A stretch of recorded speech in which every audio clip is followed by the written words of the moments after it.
And joining us now is Colorado Republican Congressman Ken Buck, who's a member of the Foreign Affairs Committee, among other things. First of all, let's talk about Israel and whether you agree with the decision to refreeze the $6 billion, which has been a big Republican talking point, among other things, although no money has been spent. Is that a good move now? And do you agree with what the administration is doing so far? I think it is a great move, and I think it is also very important what the administration is doing, identifying Iran as the actor behind the scene. Whether they instigated this immediately or whether they were just arming over years, Iran has to be held responsible. Iran is supplying Russia with drones and other equipment that's being used in Ukraine, and I think it's very clear that America needs to tell actors who are supporting evil that they're going to be held accountable. Let me switch gears and ask you about another big dispute, which is potentially, well, it is holding up any action on aid to Israel or Ukraine or anything else, which is the Speaker fight on the Hill right now. It was a stalemate yesterday because there were 99 votes against Scalise, and so nobody was even close to getting the 117 that they need. First of all, how do you see this getting resolved? Anytime soon? Well, I hope so. Obviously, we want to get back to business and start passing not just aid packages, but appropriations bills to fund government. Steve Scalise is now working through those. I had a nice conversation with him. I know that we keep getting texts that one person or another is coming off the board and supporting him. I wish him the very best of luck in getting that done.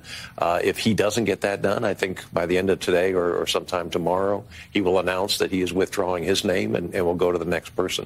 I don't expect this to last past the weekend, but well, you voted present yesterday, so you're holding your cards. But would Jim Jordan be the next person? I don't think so. Not necessarily. Jim is not enthusiastically supporting Steve. He said if Steve got to 217, he would support him. So I think it would just be opened up again, and we'll see who the top candidate is. Who is among those that might be considered? Would you go back to Kevin McCarthy? I think that Tom Emmer will be considered. I think that Kevin Hearn will be considered. Byron Donalds may be interested. There'll be a number of people that will put their name in. I think Steve was the number 2, and out of respect, a lot of people didn't run. I think those people, if he takes his name out of consideration, the field will open up. What did you think of some of the criticism of Steve Scalise?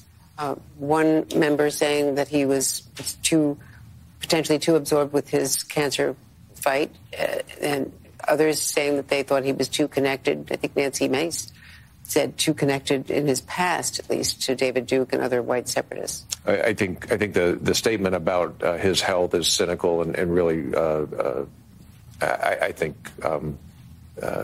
unfortunate that someone would raise that. I met with Steve. He was energized. He was very much with it.